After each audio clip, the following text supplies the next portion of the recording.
Բարի երեկո, 168 TV եթերում ռևյուի հերթական թողարկումն է։ Տաղավարում այսօր իմ հյուրը Հանրապետական կուսակցության գործադիր մարմնի անդամ ազգային ժողովի նախկին նախագահ Սամվել Նիկոյանն է։ Բարև ձեզ, պարոն Նիկոյան։ Բարև ձեզ։ Նիկոլ Փաշինյանը օրեր առաջ Հանրապետական կուսակցության Հայաստան դաշինքի ուժեղ Հայաստանի, Բարգավաճ Հայաստանի ընտրողներին ըստ էության անվանեց շուն ու շանգյալ, հայտարարելով, թե չի պատկերացնում, որ Հայաստանում այդքան շուն ու շանգյալ կա, որ նրանց ձայն կտա եւ ընդհանրապես հիմնական ընդդիմությանը անվանում է պատերազմի եռագլուխ կուսակցություն։ Ըստ ձեզ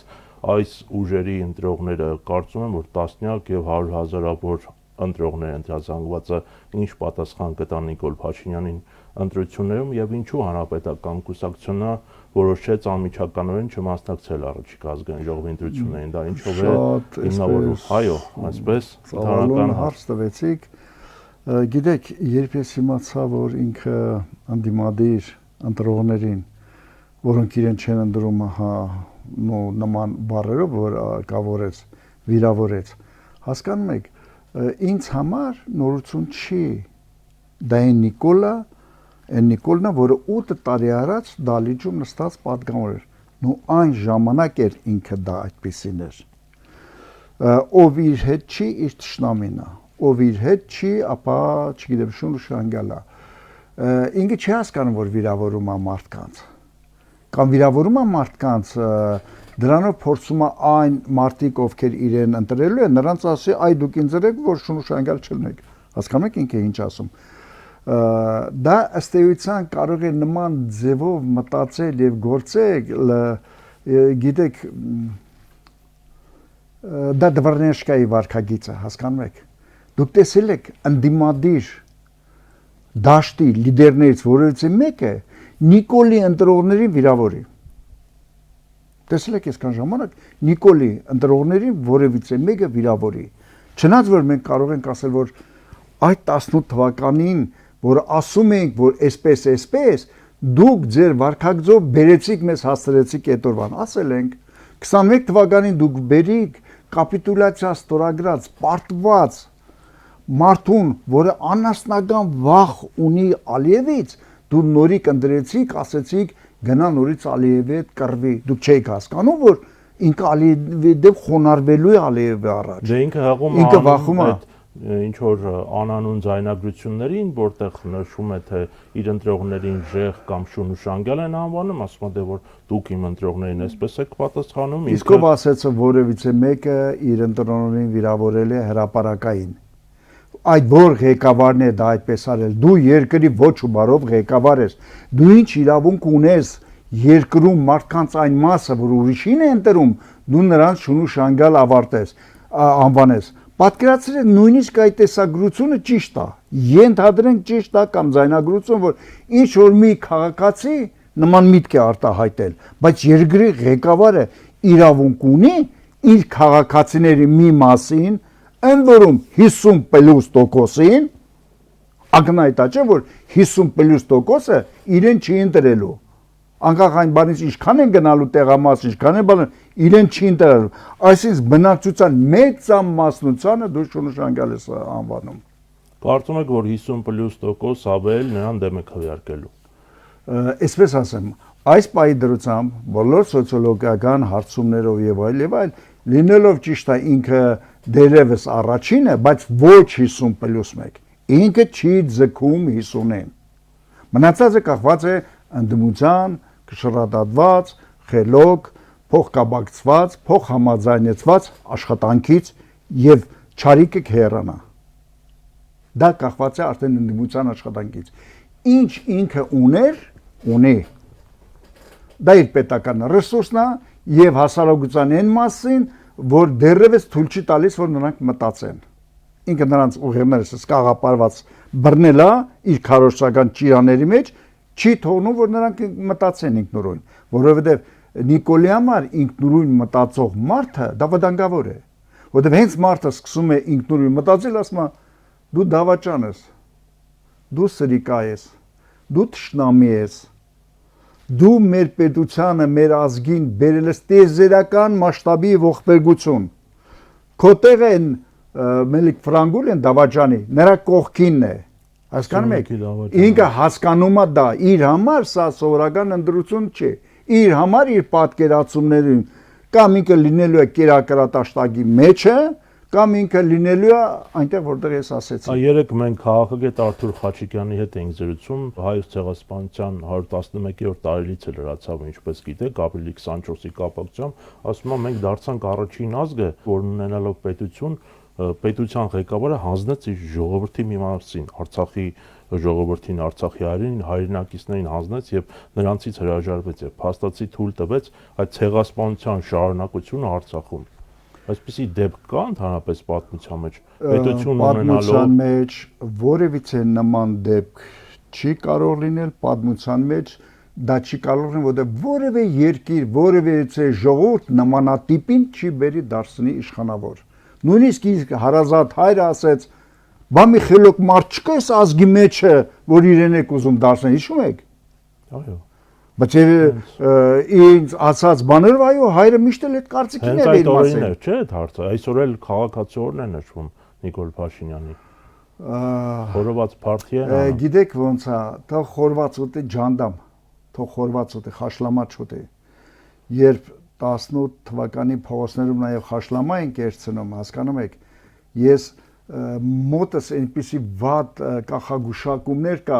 որ սա խաշլաման դա այն հոգեհասն է տալիս ապագա մեր զինվորների, հասկանում եք, դողում է ես այդ խաշլամի բառից, լսելու այդ հոտից, ամեն ինչից, ես դողում է, որտեղ թուրք-ադրբեջանական փողերը ծախսելով հեղափոխության կամ իշխանափոխության վրա,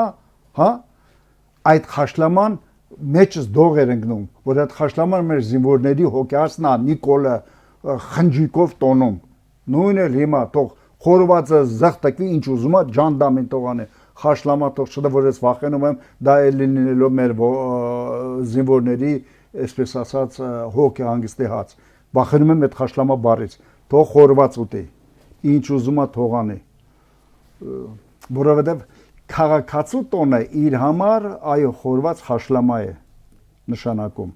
ինքը որովհետև չի հասկանում ինչ է քաղաքացին ինչ է չհասկանում քաղաքացի տոնը քաղաքացին իր հայրենիքում ապրող իր հայրենիքի տիրապետող իր հայրենիքի սահմանները հպարտորեն պահած մարդն է որտեղ ինքը իրավունք ունի իր դավանելու իր կրոնը իր տնտեսությունը զարգացնելու իր զավակները կրթելու այո Արցախի մեր հայրենակիցները դա կարող են անել իհարկե ոչ չեն կարող անել էլ ինչ քաղաքացու տոն ես նշում այդ ինչ ես նշում հասկանում եք գիտեք ինչա ինքը ասում է ժողովուրդ լսելա որ հին հռոմեական այդ փիլիսոփայություն ժողովրդին անհրաժեշտ է հաց եւ խրախճանքներ հա հաց եւ տեսարաններ տեսարաններ հաց եւ տեսարաններ հա ինքը հացը տալիս է ասում արեք ստե խորված կերեք հանգարտ չմտածեք ինչ որ մի բանի մասին պետության հայրենիքի անվտանգության չէ արեք ստե խորված կերեք հաշլամա կերեք գնացեք էսա քաղաքացու տոնը քաղաքացու գաղափարը ինքը իջացրել խաշլամայի խորվածի մակարդակի իջացրել հասկանում մարմնական որգրամոլության մակարդակի որովհետև Նիկոլի տերերը իրեն սովորացրել են որ հասարակության ցանկացած պետության մեջ հասարակության մի մասը ապրում է պարզ պրիմատի հոգեբանությամբ նախամարտու հոգեբանությամբ մինչև եւ բոլոր ազգերի մեջ են ուղղակի դրանք տարբեր տոկոսային հարաբերությամբ են ինչա մեծամասնության ցանկությունը տարբեր ազգերի մոտ ցանկացած մարդ ունի բնաստ եւ դրա այդ բնազդը տեսեք ինչա դա իր ստամոքսն է եւ բազմանալն է այստեղ հիշում եք Զիգմունդ Ֆրեյդին դա իհարկե դա բնության օրենքներն է նախամարտուց եկած պրիմատի պարզ հոգեբանություն նա մտածում է ինքը լավ մարդ է լավ խնամի է լավ քավոր է չգիտեմ ինչա բայց ինքը մտածում է իր մասին իր խոհանոցում որ ինքը լավ ուտի ու բազմանա այն որ ասում են պատերազմի ժամանակ տանկ տարածքներ փրկեն կյանքեր դա դրա արտահայտությունն է ամբողջ աշխարհը ասում է կյանքս կդամ հայրենիքից մեր մոտ կար լոզունգ տանկ տարածքներ մեզ պետք չի դան փրկենք կյանքեր եւ այլն մինչեւ այդ գրիր դիմակ փրկիր կյանքերներ հա պաստորեն դրանից հետո դա վերափոխվեց տանկ տարածքներ եւ փրկենք կյանքեր հա այո դա այդ հոգեբանությունն է որը այդ մեծամասնության տրամաբանության մեջ է եւ ինքը դրանով այդ մեծամասնությանը կաշառել է եւ միջև մի նրանց ուղեղները պահում է իր ձեռքի մեջ, ասում է եկեք ձեր խաշլաման կերեք, խորվածը կերեք, մենակ մի մտածեք հայրենիք, պետություն, արժանապատվություն, SNN, մի մտածեք այդպես բանի մասին։ Հանգարց չմտածեք, եկեք ձեր խաշլաման կերեք, գնացեք։ Դա է անում քաղաքացու գաղափարը, վեհ գաղափարը ինքը դարձրել է փողոցային, ասենք խաշլամա օտոցը իջացել է այդ մակարդակին, վերջ, խնդրում եմ այդ մասին չխոսեք իմ համար։ Այս տոն չասեմ, այս որկրամոլությունը ազգային աղետ է, ազգային դժբախտություն է, ազգային ամոթանք է։ Պարոն Նիկոյան, բայց համաձայն չեք, որ քաղաքացին իհարկե մենք ժողովրդավարական երկրում ենք ապրում, ազատությունները, քաղաքացիական ազատությունները դա կարևոր է մեզ համար, առավելևս եթե մենք մամուլի ներկայացուցիչ ենք, բայց երբ ասում ենք քաղաքացի ազգային ինքնությունը մի տեսակ ստորադասում է, երբ ազգը փոխարինվում է ժողովրդով եւ լղոզվում են այս բոլոր արժեքներն ու հասկացությունները։ Գիտեք, ես մի անգամ այսպես իմ տեսակետով տարբերակումներ եմ մտցնում ժողովուրդ եւ ազգակիր հատված, ժողովրդի ազգակիր հատված։ Տարբերակում եմ 90-ական թվականին, 80-ական թվականին մենք ասում ենք ներցեղային բարյականով առաջնորդող մարդ։ Հիմա դրա փոխարեն օգտագործում եմ տերմինը ժողովրդի ազգային հատված եմ ասում։ Ազգային հատված եմ ասում։ Գիտեք, յուրաքանչյուր պետության մեջ, եթե այդ ազգային հատվածը մինչև 10% է, ինքը կարողանում է ժողովրդին իր հետևից տանել եւ տանել հաղթանակների նաեւ ի օգուտ հենց այդ ժողովրդին։ Դա 90-ական թվականներն էր։ 90-ական թվականներին ժողովրդին իր հետ տանում էր ազգային մարդը։ Էլի փախնողներ կային, չէ՞, բայց կար դա ուրիշ է, փախնողը ուրիշ է։ Պավեսկանողարգում են փախնում է, դա ուրիշ է, ուրիշ բան է, ինքնակամ հելնում է իր կովը, ծախում էր 90-ական թվականին, ավտոմատը առնում էր, գնում էր, կանգնում էր սահմանին, դա ազգային մարդն է։ Խոսքը նրա մասին չէ, որ նա փողկապ ունի, չունի, չէ։ Նա այն որ մտածում է իր հայրենիքի մասին, իր սահմանի մասին, իսկ քանի հազարավոր մարդիկ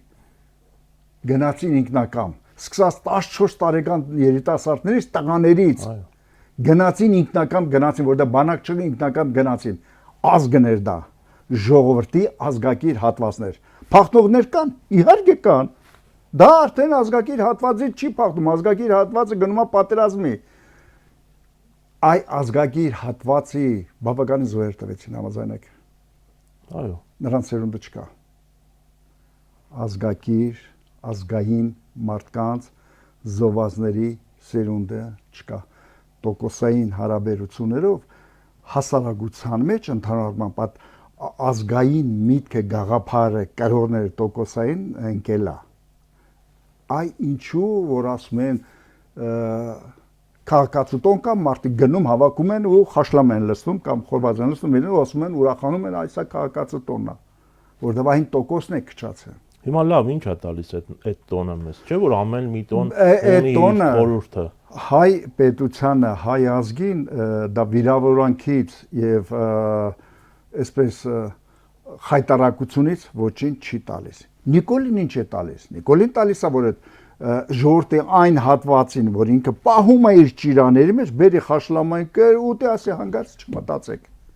Եկեք ընտրեք ինձ։ Վերջ, սա է, ամեն ինչի էս գաղափարը սա անունը ինչ ուզում է դնի, սա է։ Որովհետեւ ես գիտեմ որ դուք որովայնի խնդիր ունեք, մտածում եք հայրենիքի, պետության, ամեն ինչի անվտանգության մասին, որովայնով ես գիտեմ, Նիկոլը գիտի դա որ դա այդպես է։ Ասում ես տալիս եմ ձեր որովայնը։ Գիտեք, այդ մարդը ասում է թողեք այն պատրազմից հետո, պատրազմից ասում է թողեք հանգիստ ապրեմ։ Թուրքը գալիս է, հայրենիք գրավելով գալիս է, ասում է թողեք հանգիստ ապրենք։ Որ ասես ո՞րն է քո համար ապրելը։ Կասի դե կարողանամ փող աշխատեմ, նստեմ տունը ուտեմ, սան ուզել աշխատի գնամ այնտեղ, երեխա ունենամ, բազմանամ։ էսա ապրելու այդ այն մարդկանց համար, որ ասում են թողեք հանգիստ ապրենք։ 3 ապրիլի 24-ն էր ցեղասպանության տարելիցներ։ Ինչ խորհուրդ ունի հայոց ցեղասպանության հարցը եւ ցեղասպանության դատապարտումը, դրա արդիականությունն ու նշանակությունը։ Դա կարևոր է միայն մեր անցյալի ինքնության համար, թե մեր ներկայի համար է նաեւ կարևոր։ Արդյոք ցեղասպանության նոր վտանգ։ Դա ես հիշում եմ, երբ 2005-6 թվականներ OBS-ի հանդիպումներ շրջանում, կարծեմ Երևանում էր, ես ասեցի, որ Թուրքիան ամեն դեպքում դեռևս շարունակում է մնալ Հայաստանի անվտանգության համար սպառնալիք։ Թուրք падգամավորը շատ բան sense դիմախոսեց, որ ոչ, մենք ճանաչել ենք ձեր անկախությունը, չգիտեմ, ես են, ասի, երբ դուք չեք ճանաչում ցեղասպանությունը, որ դուք իրականացրել եք, եւ տիրել եք մեր հայրենիքին,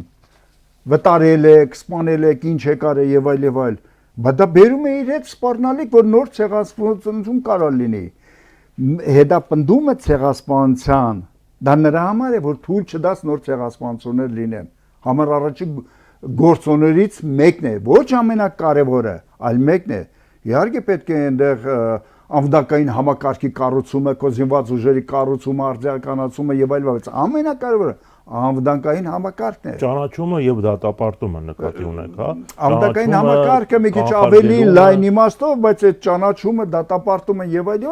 դրանք կարևոր բաներ են։ Մինչեւ հիմա որը աշխատել է։ Եվ պատական չի, որ Թուրքիան Նիկոլի դեմը դրել է, ասում է, այ էս արա, էսի հանի, էսի չանես, էս չանես եւ այլ, որտեղ ինքը վախենում է դրանից։ Մինչեւ մի ամբողջ մոլորակը ոչ մեր խաթեր, հաձախ իրեն շահերի համար Թուրքիայի դեմը դա դնում են կամ ճանաչում են կամ էս են անում եւ այլ։ Եվ դա Թուրքիային շատ է մտահոգում։ Նիկոլը ուզում է այդ խաղակարգը Հայաստանի ձեռքից վերցնել այդ տրագեդիան, որը մենք կարողանում ենք օգտագործել, որովհետեւ նոր տրագեդիաներ չլինեն, Նիկոլ այդ խաղակարգը ուզում է մեր ձեռքից վերցնել։ Դա է։ Թուրքիայի պահանջով։ Դուք որպես երկարամյա բազմափորձ քաղաքական եւ պետական գործիչ ինչպես եք հասկանում եւ գնահատում Փաշինյանի դիրքորոշումը հենց հայոց ցեղասպանության հարցում։ Արդյոք նա գնում է ցեղասպանության ուրացման եւ ինքը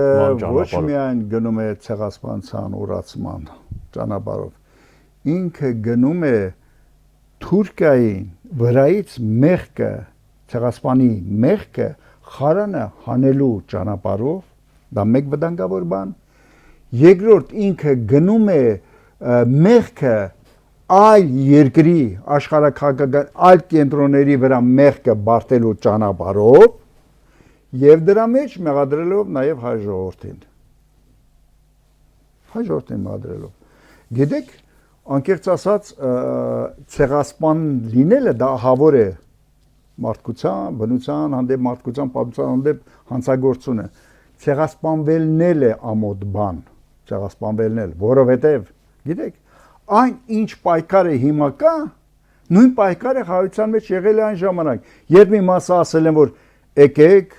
տեսնում եք, չէ, ինչա կատարում, Հարևան գյուղին տարել են, լսում եք, չէ, նրանց ունեցվածքը վերցրել են, կանանց բռնաբարում են, տղամարդկանց սպանում են, գույքը խլում են եւ այլն, գիտենք, չէ, այն կողքի գյուղին արել են։ Նույնն է մերն է, եկեք պայքարենք։ Ինչ են արել։ Ասում են, չէ, մենք Թուրքիային վատ բան չենք արել։ Այո, չեն կոտորի։ Ավելին, մեզ ամեն օրվա համար խոստացել են երկու, չգիտեմ, դրամա, իրանց դրամն ինչա խոստացել են դա։ Վերջ։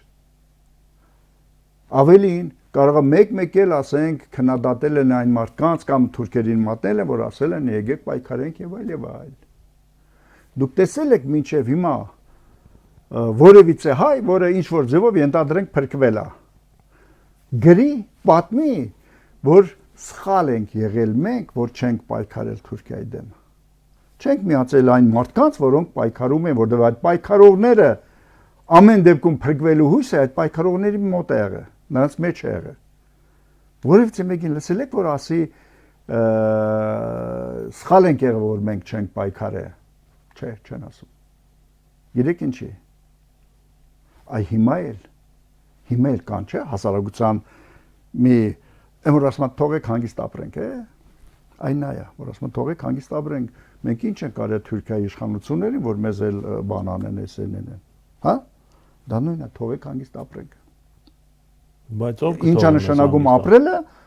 իմացանք այն ժամանակ, ինչա նշանակում Արցախի հարցով իմացանք ինչ է նշանակում, Հայաստանի սահմաններով իմացանք ինչ է նշանակում, վաղը ինչա գալի գլխներից չգիտենք ինչ է նշանակում։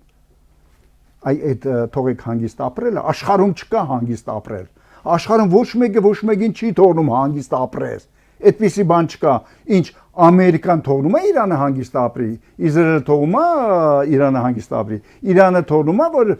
Կասպից այն երկրները հանգիստ ապրեն, Ռուսաստանը թողնում է որ Ուկրաինան հանգիստ ապրի, Եվրոպան թողնում է Ռուսաստանը ապրի, Չինաստանը թողնում է որ եւ այլ։ Մարդկության պատմությունը դա պատերազմների պատմություն է։ Որևիցե մեկը երբ փորձում է փախչել պատերազմից, չի ստացվի։ Պատերազմը քո հետևից գալիս է մտնում է քո տուն։ Դու չես կարող պատերազմից փախչել։ Պատերազմին պետք է դեմ գնալ, կանգնեցնել։ Եվ քո ռազմական ուժով եւ քո տնտեսական ուժով եւ քո անվտանգային համակարգը, որ դու արդեն պետք է ստեղծած լինես այլ երկրների հետ եւ այլ անվտանգային համակարգով դու պետք է դա լինես, արած լինես արդեն։ Ինչ էր ասում Նժդեհը իր հիշիր պատերազմը աշխատությունում այդ մասին։ Ասում էր որ մարդն ու պատերազմը առաջինն են, միասին են լույս աշխարհի եւ առաջին արվեստը, որը մարդը ստեղծել է, դա զինվորական հենց գործն է եղել։ Այո, դա այդպես է։ Հիմա եթե հայ ժողովրդի մի մասը հանգարց մտածում է որ թողեք խաղաղ ապրեն կարա, այն այժմ բենզինն է ուղարկում, չէ՞, տենց են ասում։ Ուր է ձեր այժմ բենզինը։ Ձեր զավակների արյունը փոխեցիք այժմ բենզինի հետ։ Մի քանի այսպես ասած գործարար, որոնց համար հայրենիքը բիզնես տարածք է եղել, ենթադրենք մեր կոպեկ փող աշխատեցին։ Ձեր խղճի ու ամոթի, մեր զինվորների արյան ու արժանապատվության հաշվին։ Էդ էր, բա ուր է դեժան բենզինը։ Կա։ Հիմա տեսեք ու շատ են խոսում Փաշինյանի ինքնախոստովանական հայտարարությունների մասին, պարոն Նիկոյան։ Նա վերջերս նաև հայտարարեց, որ գիտակցված զողությամբ մենք գնացել ենք 2020 թվականին եւ դրա արդյունքում է, որ ձեռք ենք բերել պետություն եւ անկախություն։ Սա դուք գնահատում եք որպես ինքնախոստովանական ցուցմունք։ Նրա յուրաքանչյուր խոսքը ինքնախոստովանական ցուցմունք է, յուրաքանչյուր խոսքը, սկսած նրանից որ հա եթե պատերազմը դադարեցնենք, հետադրենք հոկտեմբերի այսինչին, հա էլի նույնը կլներ, ճիշտ է զոհեր չէին լինի։ Իոնիկ Գասպարյանի հայտարարությունից հետո կրկին ակտուալ դարձան այդ հարցերը, հա։ Հասկանում եք, ինքը ասում է, որ այո, ես պատերազմը կարող եի կանգնացնել, բայց էլի ոնց որ արդյունքները կարող են նույնն լինել, ուղղակի զոհերը չլինեն։ Ինքը ասում է, զոհերը պետք են ինձ։ Այս զոհերը պետք են ինձ, որ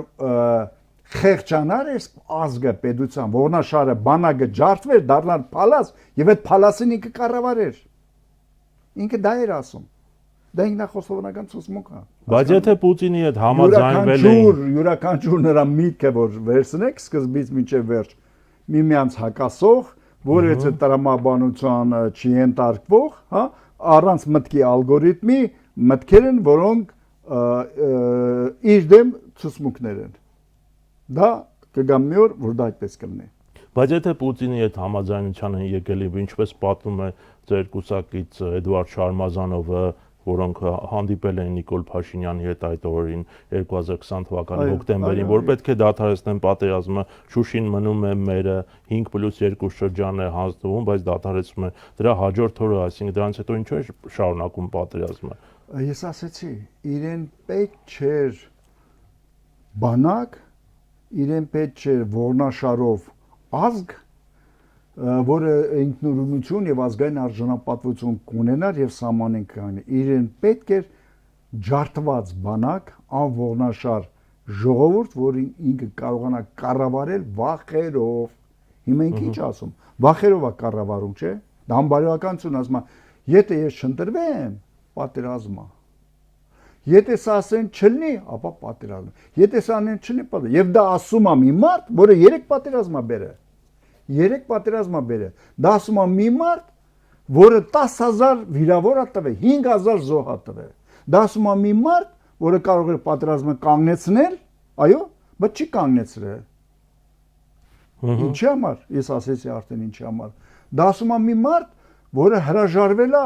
մեր հայրենիքի մի մասից, որը հազարավոր հայ ժողովուրդը հազարավոր այն արժանի զավակների արյան գնով ենք մենք վերատիրել մեր հայրենիքի մի մասին։ Հազարամյակների ընթացքում առաջի անգամ հայ մարդը վերատիրել էր իր հայրենիքի մի մասին։ Իսկ մինչև այդ միշտ մեզանից խլել են, ջարդել են, կոտորել են, խեղճացել են, թշնամու առաջ չոքել է, ինչպես ինքն է անում եւ այլ եւ այլ։ Ես ապշում եմ, ասում եմ, մենք կորցրեցինք Արցախը, ձեր բերեցինք անկախություն։ Այ քեզ բան։ Դուք հասկանում եք, մոլագար մարդը նույնիսկ նման մտքեր չի կարող ասել։ Բայց տեսեք, բայց ամեն դեպքում կան մարդիկ, որ կրկնում են այդ մտքերը։ Պրիմիտիվ ինչ որ մի հատ բան է, որ մտնում է։ Չափից ավել պրիմիտիվ շուտ ասելուկի նման բանը, կորցրեցինք Արցախը, ձեր բերեցինք անկախություն։ Այ քեզ բան։ Ռուսաստանի հետ ասենք ինչ որ sense արտահայտությունը թույլ տալիս SN-ն, անկախ եմ ես։ Բայց Ալիևը այնտեղից ինչ ասում է, հա?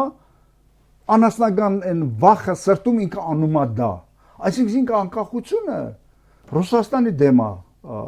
այսպես պայքարում։ Բայց ինչ ասում է Ալիևը Էրդողանը, ասես թատիկների վրա ինքը կատարում է։ Այդտեղա անկախությունը Ադրբեջանը չունես, այդ անկախության խնդիր։ Թուրքիայի չունես, մենակ Ռուսաստանի դեմ է այդ քո անկախության խնդիրը։ Իսկ Եվրոպան, Եվրամիությունը, Տեսեք, Ամերիկան։ ես մի բան ասեմ։ Իմ համար չկա որևիցե նախընտրելի աշխարհաքաղաքական ուղղություն։ Հյուսիս, Արևմուտք, SN-ն։ Ես պատմական փաստ եմ բերում։ Մեկ օրինակ։ Եղել է Արևմտյան Հայաստան, եղել է Արևելյան Հայաստան։ Արևելյան Հայաստանը հիմա կա, Հայաստանի Հանրապետությունը դարձել, կա 3 միլիոնից ավել բնակչություն, ամեն դեպքում աշխարհը ճանաչում է անկախ պետություն եւ այլ եւ այլ։ Ուր է Արևմտյան Հայաստանը։ Թուրքիայի Հայաստանը, ուր բռնազավթված է։ Բռնազավթված, ցեղասպանված է։ Եվ հիմա եթե մարդը կարողանում է ինչ որ արդարացնել Թուրքիայի մեղադրել ինչ որ բանին, բաց ճշմարտություն եմ ասում, ես ոչ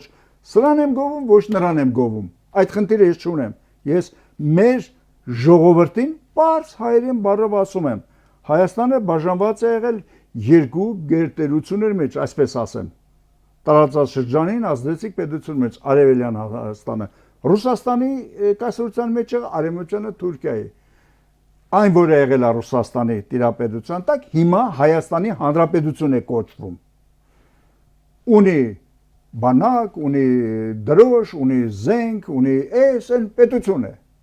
որ ուզում ենք ավելի լավ լինի, ուզում ենք պետությունը քանդողներին վրընդել եւ այլ պետություն է։ Ուր է մեր Թուրքա-Հայաստան, Արևմտյան Հայաստանը ինչ եղավ։ Դուք ուզում եք այդ հարցը բարձրացնել, ինչու կորցեցինք։ Ինչու տեղի ունեցավ եղերնը։ Չէ, ես դա չեմ ուզում ասել։ Ես ուզում եմ ասել,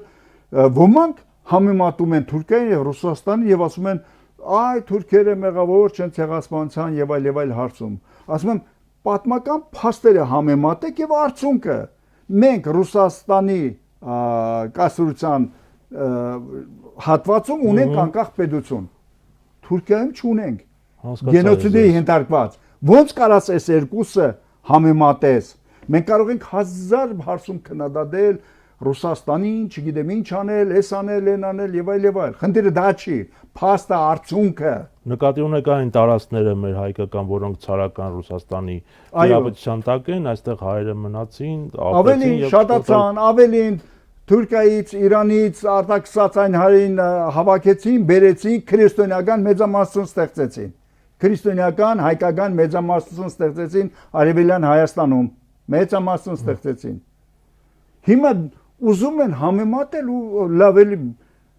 դա ապազգային է, դա հակամարտկային է, դա սրիկայություն է։ Նորից եմ ասում 1000 մի բան կարող ենք քննադատել ինչու սա է, ինչու 1000 ինչու ենք ասում, հա? Բայց փաստը, պատմական փաստը։ Դե բայց Ռուսական կայսրության տարածքում առաջացել Հայաստանի Հանրապետությունը, վերջ։ Թուրքիայի տարածքում ցեղասպանություն է ենթարկվել եւ անեքսիա ենթարկվել մեր տարածքները, որը ոչնչացում է մշակութային ժառանգությունը եւ այլ։ Վերջ։ Դե բայց ամեն դեպքում անկախությունը մեր համար արժեք է, չէ՞, այսինքն այնպես չի, որ մենք պետք է ասենք, թե Ռուսաստանի շնորհիվ ենք անկախություն ձեռք բերել։ Չէ, ես չեմ ասում դա։ Ես փաստներ եմ արձանագրում,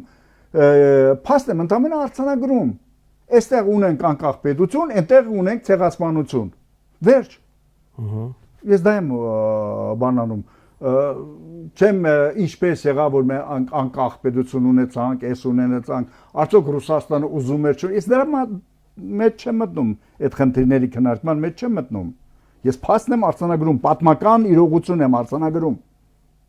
Վերջ։ Այստեղ իհարկե գալիս են նաև այլ հարցեր, որ մենք ռուսների հետ միասին կռվում էինք, ազատագրվեց Արևմտյան Հայաստանը մինչև 17 թվականը, հետո ռուսները հետ նահանջեցին, բայց դա երևի թե ամեն ինչն է։ Փաստը արձանագրենք ու անցնենք առաջ։ Արձանագրենք անցնենք առաջ, որովհետև ոմանք ասեն, այ ռուսները հասան մինչև Վան, հայերին հանեցին ոտի, հետո իրենք դիտմամբ հետ գնացին, հայերին թողեցին, ցեղասպանվեցին եւ այլն։ Բայց միանշանակ է, չէ՞, ցեղասպանությունն ով է կազմակերպել։ Միանշանակ չէ։ Պետական մակարդակով կազմակերպված է Թուրքիայի իշխանությունների պետական մակարդակով կազմակերպված է։ Հիմա Նիկոլ Փաշինյանն ասում է, սպանվեցին հայերը, ջարդվեցին, կոտորվեցին, որովհետեւ հային, բայց չի ասում ով է դա արել, դա ինչ ազգ էր, այսօր այդ ազգը ինչ դիրքորոշում ունի այդ հարցում։ Ուրեմն դա թուրքական պետության կողմից պետական մակարդակով կազմակերպված հանցագործ գործողություն էր, որը անվանվում է ցեղասպանություն, ուղղված էր էթնիկ հայերի դեմ։ Նրանց իրենց բնօրինանից քշելու, սպանելու եւ այլ հեռացնելու միջոցով։ Վերջ։ Մնացածը հիմարությունները կամ ազգային եթե դավաճանին ասես բնութագրի, նա ինչ կասի, ոնց պետք է բնութագրի։ Այդպես պետք է բնութագրի։ Կրկին ցեղասպանության հետ կապված, թե ինչպիսին պետք է լինի հայոց ցեղասպանության հարցի լուծումը, որովհետև շահարկումներ կան, թե իբր մենք Թուրքիային տարածքային պահանջներ ենք ներկայացրել, նկրտումներ ունենք, այ դուք ինչպես եք պատկերացնում հայոց ցեղասպանության հետևանքների հաղթահարումը։ Ես չեմ ուզում հիմա մենք մտնենք այդ հարցի քննարկման մեջ, որտեղ ես նորից եմ ասում, այդ թուրք պատգամավորը դեռևս 2000 թվականների սկզբին երբ խոսում եք, ասաց, լավ, դուք ինչ եք ուզում, որ ցեղասպանությունը ճանաչեք, ինչ եք ուզում ճանաչել, ասեցի, որպեսզի դա չկրկնվի։ Ես այդ պատասխանն եմ տվել։ Առայժմ էլ այդ պատասխանը կտամ։ Մնացած ամեն ինչը կապված է քո հզորությունից, քո թշնամու հզորությունից, աշխարհակաղակական իրավիճակներից, տեզերքի, չգիտեմ ինչից, չմտնենք այդ դաշտը։ Հիմա փորձենք մտածել ու մտքովի ինչ-որ բաների մասին խոսել։ Անիմաստ է դա, անիմաստ է։ Պետք չի մտնել այդ դաշտը։ Բայց տեսեք, եւս մի մանիպուլյացիա կա, ձեր թույլտվությամբ այդ հարցը տամ, Փաշինյանական մենք խոսում ենք Արցախի հարցի մասին, չէ՞, թե իբր մենք ոչ թե կորցեցինք Արցախը, այլ ձեռք բերեցինք անկախություն։ Հիմա նույն պրինցիպով Փաշինյանական քարոզչությունը իդեմս Փաշինյանի քպական պատգամավորներն նրանց ենթարկվող լրատվամիջոցների մի հին ու վտանգավոր թեզիս են առաջ տանում Ղարաբաղի հարցի նման, որ մեծ եղերնը ցեղասպանությունը մեծ տերությունների խարդավանքների հետևանքներ հիմա էլ շահարկման առարկա է եւ տրամաբանորեն հետեւաբար պետք է դրանից ազատվել։ Այ ինչ պետք է հակադրել սրան այսպիսի նենգափոխումից։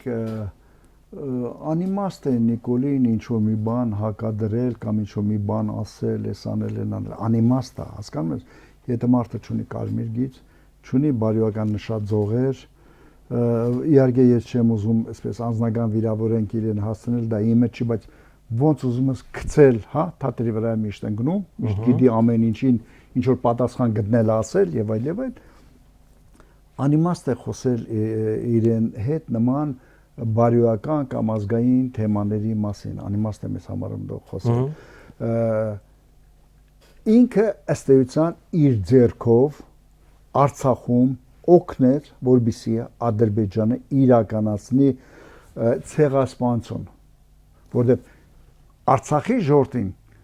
ռազմական սպառնալիքի եւ ռազմական ճնշման տակ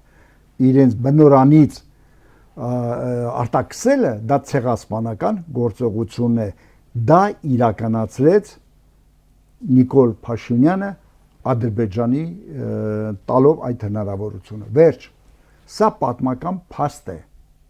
որը պետք է ոչ թե հիմա նստենք դա բացատրենք, բարոյական խրատներ տանք, ուզենանք որ նա ինքը հասկանա, ինքը ոչ ուզում է հասկանա, ոչ եք հասկանա, ինքը ուզում է արդարանալ, եթե դուք ուշադիր եք, Նիկոլը Հիմա միայն եւ միայն իր արածների համար ուզում է արդարացումներ գտնել։ Ինչի, որովհետեւ ինքը հասկանում է, որ իր արածը հանցագործություն է մեր ժողովրդի ամբողջ պատմության նորից տեզերական մասշտաբի հանցագործություն է կատարել։ Ինքը գիտի, որ դրա համար ինքը պատասխանատու է։ Հիմա ինքը փորձում է արտանալ, վերջ։ Բայց լավ, այն ժամանակ հանրապետականները մի բան էին ասում, մի մեծ սկանդալ էր լինում, ռեզոնանս էր լինում, աղմուկ, աղաղակ։ Հիմա մարդկանց շունուշ հանգյալ է անվանում։ Ինչու այդ ռեզոնանսը չի լինում։ Սենց ասեմ, որովհետև ինֆորմացիան ամեն օր, ամեն ժամ այնպես արագ է առաջ գնում եւ ինքը այնպիսի ինֆորմացիաները կեղտեր արտադրում, որ անդադ հասարակությունը ընկնում է իր այդ արտադրած կեղտերի մարզման հետևից ընկնելու հասկանալու ճանապարհը եւ մոռանում է այդպիսի շատ կարևոր բաներ, որ ասենք այն ժամանակ տեսեք ազգային ժողովի նախագահը մի անգամ անդիմադիր պատգամավորն ասի ականջերը լվացրու միկրոֆոնով ձայնը տվի իրեն ինքը ասեց ես չեմ լսել աղմկես նախընտրական շրջաներ բաման ասի ես ձայնը տվել եմ դες հնչեցրել եմ դուք դիտմամբ չեք լսել ասում չէ չեմ լսել ասի ականջները լվացրի դա ստիպված եղա ես հասարակությունից հետո ճիշտ է իջանք ծիծաղեցինք խոսեցինք իրար հետ կարգավորվեց ամեն ինչը հենց բոլորը աշկի առավ առաջ ընդմիջմանը բայց միևնույն էր չէր կարելի ինձ նման բառ օգտագործել ազգային ժողովի նախագահի աթոռին նստած մարդը իրավունք չուներ դա ասել դրա համար բաց են որ ամեն ինչը կարգավորեց նաև թույլ հասարակությունից ես կներեք նման բանի համար այսպես եղավ ամեն դեպքում ինչ որ հաշվետվողականություն այո որովհետև ժողովուրդը ժամանակ ասում էր ոնց դու գնացել եք նստել եք այնտեղ ղեկավար մարդիկ եք մենք ձեզ չգիտեմ լուրջ եք ընդունում այս ինչ տերմիններ եք օգտագործում ստիպված է ժողովրդի առաջ հայցել այդ ներողամտությունը որ այս տերմինը միգուցե չպետք է օգտագործեի դա իմը չի ստացվեց պայտակ էլ չի լինի եւ այլ այդ տերմին բայց հիմա ամենակեղտոտ հայյանքը նորմալ է համարվում չէ ամենակեղտոտ վարչապետի բերանից թափում է շինվելը ես իմ ինչին զիբիլ բառեր միջեմ էլ ուզում ես եթերում կրկնել չէ ասվում է չէ նրա Facebook-ի պատին այո գրված են այդ բառերը հիշում ենք հոգեվորականների մասին եւ այլ գիտեք որ նա առաջ այդ ամոթը կար հասարակության հանդեպ մի տերմին սենց ասեմ լավ ամբողջ ժողովուրդ ասում է շմայս էս պես այնպես եւ այլ շմայսը իրան թուրքը դեռ բան ասել ինչ որ Նիկոլն ասում այ շմայսը ընտանիք գիտեր ինչա աղուհաց գիտեր ինչա հասկանում եք ես հարգանք պատիվ գիտեր ինչա հարևանը գիտեր ինչա բարեկամը գիտեր ինչա հարսու աղջիկը գիտեր ինչա ես հիշեցի Սերան Սարոյանի հայտնի ելույթը Արամ Մանուկյանին ուղղված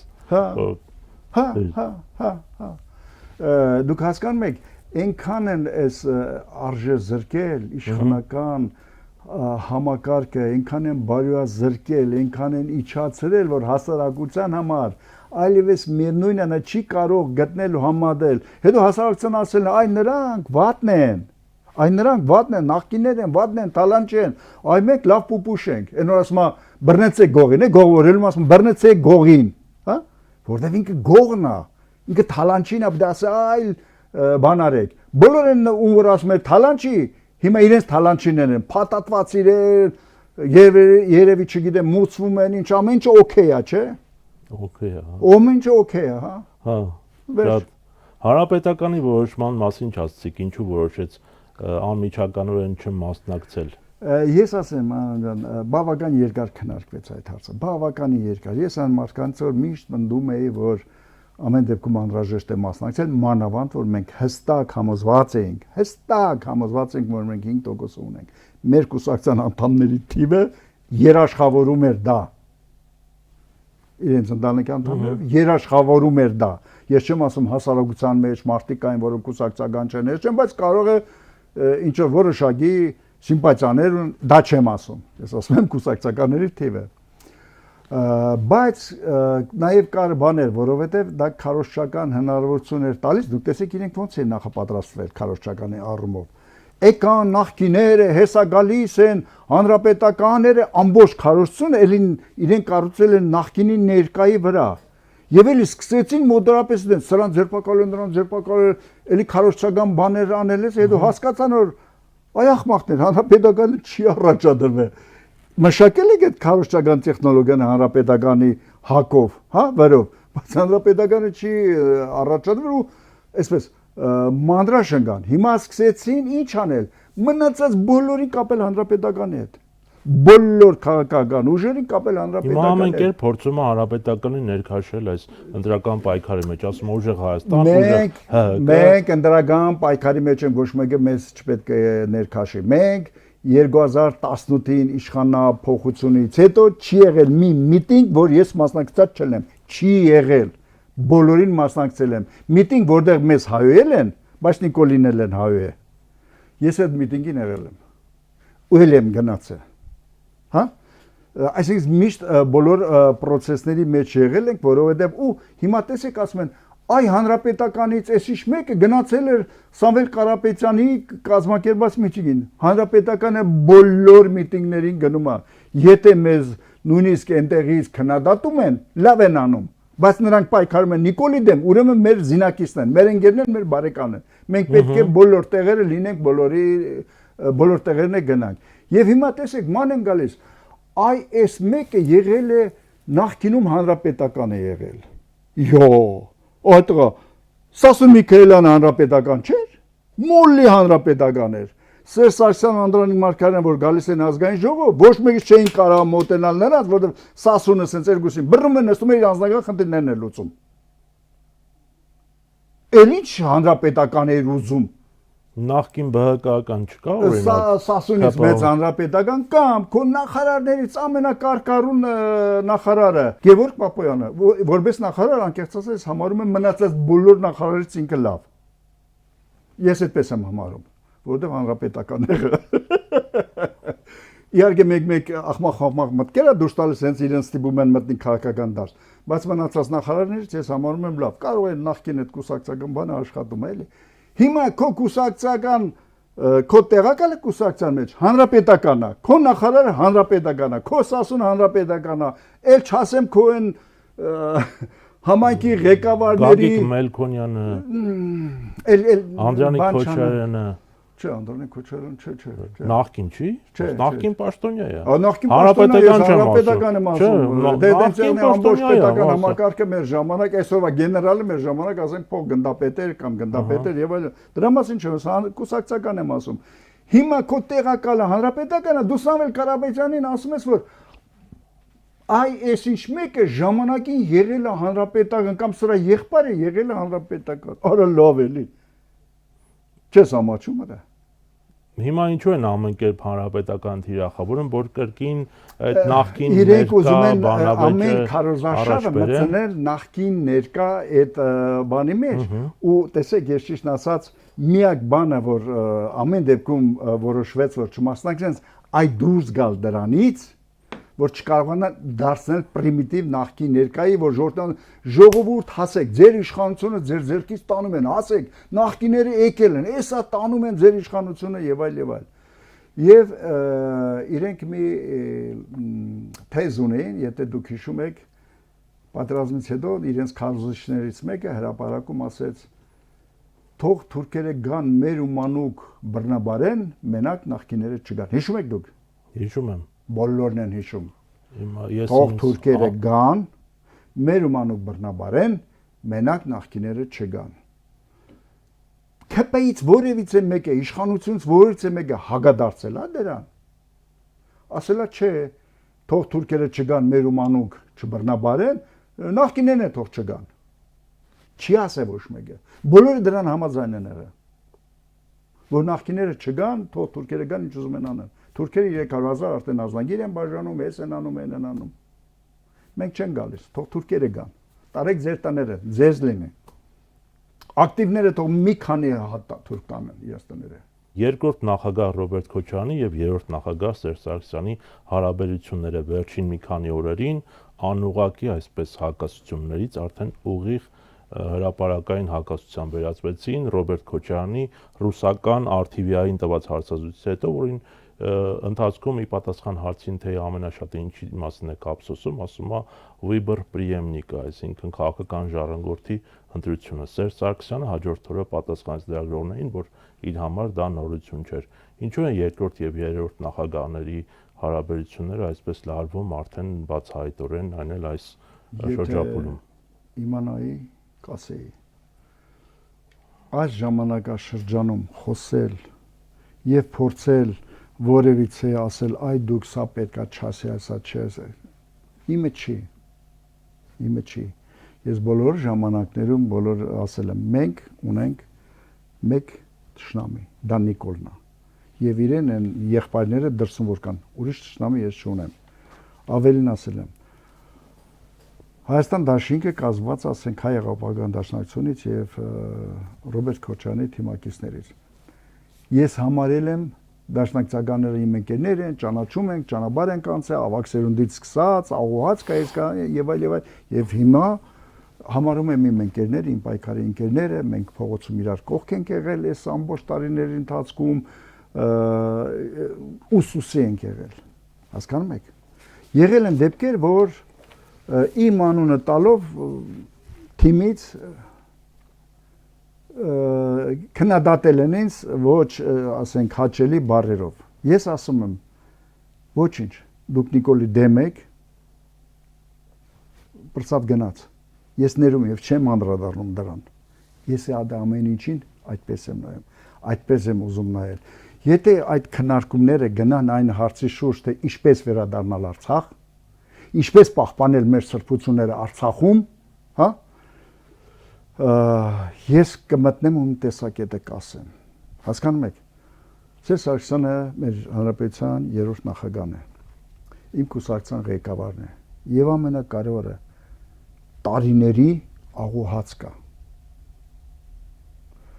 Եվ ես բոլոր ժամանակներում գոնե ինֆորմացիայի 95 պլյուս մինուսով տիրապետել եմ։ Գոնե այդքանին իմ կարծիքով տիրապետել եմ եւ տեսել եմ բոլոր ժամանակներում այդ մարդու ղեկավարի մտահոգությունները, տառապանքը, դժբախտությունը կամ հաջողված որոշումները եւ այլ ամեն ինչը տեսել ենք։ Հիմա փորձել ինչ որ ինչ իմ համար անհասկանալի մեղադրանքներ բանել, ես չեմ ընդունում։ Թողեք ընդրությունը բրցնի, այս ընդրությունը մեր հիմնական ճշնամուն հաղթենք, հետո մտեք ասեք ինչա ով է բերել Նիկոլին, այս արենարը։ Երկրորդը, անկեղծ եմ ասում, գիտեմ որ այս մտքերը որ ասում եմ, հիմա կարող են ձանից շատ-շատերը նեղանան։ Ռոբերտ Քոչարյանին, երբ առաջի եւ երկրորդ անգամ ինքը առաջադրվում էր, ես եղել եմ հանրապետական կուսակցության կազմակերպչական հանձնաժողովի ղեկավար, այսինքն ամբողջ կուսակցական կառույցները ակտիվացնելու ընդրական պրոցեսներում Ռոբերտ Քոչարյանին պաշտպանելու համար ես դա արել եմ։ Որից հետո ես եղել եմ պարլամենտում ամբողջ ժամանակ ես պաշտպանել եմ այդ մարդուն ու չեմ փոշմանում, որ պաշտպանել եմ արել եմ։ Հիմա ես եթե հելնեմ եւ սկսեմ հայոյել, բա մեկը նայ ասի, բա քո կենսագրությունը ոնց որ ուրիշ ձև ես ապրել, ես ինչ ես անում։ Դրա համար չեմ ուզում մտնել ու ասել ինչա նշանակում ամենամեծ թույլ տված սխալը սա էր։ Բա որ ուզում ես նորից գաս, բա որ մեկը հարցնի, բա եթե դու սխալական ես ու դու ճակատագրական սխալներ ես թույլ տալիս, բա որ գաս նորից սխալվես, բա հիմա քեզ գալիս։ Չեմ ուզում մտնել այդ դաշտներ։ Հետևաբար ինչպես կարելի է հարթել այս։ Ես չգիտեմ ինչպես պետք է հարթել այս ամեն ինչը, ես գիտեմ որ հետևյալը մենք ունենք ճշնամի։ Մեր ամբողջ ջանքերը պետք է ուղենք այդ ուղղությամբ եւ վերջ։ Եվ այստեղ պետք է վերջակետ դնել եւ անցնել առաջ։ Դուք տեսեք, ըստ ձեզ մեր կուսակցության ընտրողը կուսակցականները իրենց ավելի հոգեհարազատ որ որտեղ կգնան եւ ում կընտրեին։ Հələ մտածեք ու ասեք ինչ բան է որ սա է sense։ Կարծում եմ։ Վերջը մեր ամբողջ գաղափարախոսական Արցախի համար այդ ամբողջ պատերազմի ու պայքարի եւ այդ կոալիցիոն համագործակցության եւ մի ամբողջ պատմություն կա։ Արդյունքը ցավում եմ դրա համար։ դրա համար ես չեմ ուզում գնահատականներ տալ այս պահին։ Իհարկե դա շարունակվի, ես ընդրությունից հետո իմ տեսակետը կարտահայտեմ եւ կանդրադառնամ։ Ուղղակի այս պահին ես ասում եմ, բոլորին խնդրում եմ, որ մենք ունենք մեկ ճշնամի եւ մեր պայքարը պետք է համատեղենք նրա դեմ։ Սա սովորական ընտրություն չի։ Մենք չենք ընտրում վարչապետ, չենք ընտրում թագավոր կամ չգիտեմ ինչ։ Մենք ընտրում ենք լինելու կամ չլինելու հարցը, մեր պետություն ունենալու կամ չունենալու հարցը։ Եվ հիմա ինչ որ այլ խնդիրներով զբաղվել, կարծում եմ այդ պահը չի։ Ընտրությունից հետո եթե լինի շարունակվի, ես իմ տեսակետը շատ հստակ կասեմ, բայց հիմա ոչ։ Հիմա ավելի կարևոր է այսօր, քան Սարդարաբադը։ Մեր պետության լինել չլինելու ընտրության հարցն է։ Վերջ։ Մենք պետք է լինենք միասնական։ Պետք է բոլոր այն մարդիկ, ովքեր փորձում են իրավիճակը սրել, փակել բերանները։ Ընտրությունից հետո խնդրեմ, ես եկեմ մտնեմ այդ դաշտը։ Ասելիք ունեմ, կասեմ։ Սարդարապետի Բաշաբարանի շնորհիվ մենք կերտեցինք անկախ պետականություն։ Ինչպես եղավ եւ ինչու հաղթեցինք Սարդարապետում։ Գիտեք, նախ հասարակության միասնականությունը, ողջունությունը եւ այլընտրանքի բացակայությունը։ Այլտեղ չկար։ Հոգեվորականության, մտավորականության եւ ժողովրդի միասնականությունը։ Ասել որ Սարդարաբադում ամբողջ հայ ժողովուրդն էր, չէ։ Երևանում կային փոքր խմբեր, որոնք միտինգ էին անում, թե ճիշտ է որ վեհարն տեղափոխենք, չգիտեմ, Սևան եւ այլ։ Կային, դա էլ կան, բայց փոքր խմբեր էին։ Հայ կինը Սարդարաբադում էր, հայ մայրը Սարդարաբադում էր, հայ զինվորը, հայ գյուղացին, հայ բամորը Սարդարաբադում էր, հայ հոգևորականը Սարդարաբադում էր։ Վերջ։ Հաղթանակի հիմնական գրավականը դա էր։ Այն որ ասում են հզոր են, սա հզորը իհարկե պետք է հաշվի առնել հզորությունը, բայց քո ուժը դու հաշվի առ։ Դու դες քանի այսպես հզոր պետություններ են գալիս եւ փշրվում են ինչ որ միտեղ։ Ասում են երկրորդ մեջ Ամերիկան ու Իսրայելը ոչնչացնեն Իրանին։ Ինչ ցույց տվեց Իրանի ժողովուրդը։ Մոլորակին ամբողջ աշխարհին ինչ ցույց տվեց, ասեց ես 5 քաղաքակրթության կրող եմ, որը դուք չեք հասկանում, սա ինչ է։ Իրան պետությունը եւ իրանցի ժողովրդին դուք չեք հասկանում։ Դրա համար դուք կպարտվեք։ Բա մենք էլ 5 քաղաքակրթության կրող ենք։ Բա մենք էլ կարող ենք ասել դուք մեզ չեք հասկանում։ Մեզ դուք մի շփոթեք սովորական ինչ որ ցեղերի, ժողովուրդների եւ այլ մի շփոթեք։ Մենք ամենտեղ ենք, մենք կանք, սկսած գիտությունից, սպորտից, տնտեսությունից, ռազմական ամբողջ աշխարհում եւ այլ կանք։ Մեզ մնում է կամք, միասնականություն եւ հաղթանակը կլինի մեզ։ Եվ որքան բարձր է գնահատում ընդդիմության շանսերը։ Ուժեղ Հայաստան, Հայաստան դաշինք, Բարգավաճ Հայաստան, ինչ սցենարով ըստ կընթանան։ Տեսեք, իմ կարծիքով իհարկե ես կուզենայի ել ավելի խոշորացումներ լինել։ Չնայած արդեն ավարտվել, հա, առաջադրվելու այդ ժամանակը ավարտվել է, բայց միևնույն է դեռ 10 օր առաջ կարող են այնպես անել, որ չհայտնվեն քվեաթերթիկում, այլ հայտարարեն միանան եւ այլ օգտագործելով քարոզչական այս հնարավորությունները համեկից, որովհետեւ Նիկոլի ընտրողների 60%-ը դա թոշակառուներ են։ Հիմնականում հիմնականում եմ ասում, գյուղական համայնքի թոշակառուները, որոնց ինֆորմացիա աղբյուրը հմեկն է։ Պատկերացրեք, քանի քաղաքական ուժեր օգտվում են հավասարապես այդ հմեկի քարոզչական հնարավորություններից։ Բայց կարծում եմ, որ շատ շատերը չպետք է մտնեն ցուցակի մեջ։ Այնց պահը, որ գալիս արդեն ցուցակը կազմվում է, իրենք պետք է դուրս գան։ Իմ կարծիքն է սա։ Այլապես կլինի ձայների որոշակի փոշիացում։ Եվ պետք է այն հզոր ուժերը, որոնք վստահ են, որ իրենք անցնում են առաջատար են կամ առաջի, երկրորդ, երրորդ, նրանք պետք է հնարավորություն տալ այն քաղաքական ուժերին, որոնք պայքարում են, առաջադրվել են, քարոզության մեջ են, հնարավորություն տան, որ նրանք կարողանան միավորվեն, տան այդ հնարավորությունը։ Խոշորացումը շատ կարևոր է ընդդիմության մեջ, ձայների փոշորացումը վտանգավոր է։ Այդ միակ հանգամանք եւ երկրորդը բոլոր ինչքան հնարավոր է ընտրողներին տեղամաս բերելը։ ընդդիմադիր ընտրողը պետք է գա տեղամաս եւ ընտրի կարևոր գրավական է հաղթանակի համար Նիկոլը ունի իր ստաբիլ ձայները այսքան տոկոս ապարատ պետական վարչական ռեսուրս եւ մի խոսքով հանրության ինչ որ մի մաս ինչ որ մի տոկոս նա ունի եւ նա գիտի նրանը ոչ կավելանա ոչ կարող է եւ մի քիչ պակասի բայց էլ չի եղալ նա իր մաքսիմում ունի գլխավոր խնդիրը անտարբեր մասային եթե քիչ ես գնում այդ իր ասենք 30-40%-ը քիչի դեպքում կարող է 50+ լինել եթե շատ ես գնում հենց այդքան էլ մնում է դրա համար այդ երկու խնդիրը որ ես առաջինը ամեն դեպքում ընդրության մեջ գտնվող ընդդիմադիր ուժերի ամեն դեպքում այս փուլից հետո էլ ինչ որ միասնական հանդես գալու հնարավորությունը սկսած միայն չքննադատելու, միմյանց չհարվածելու,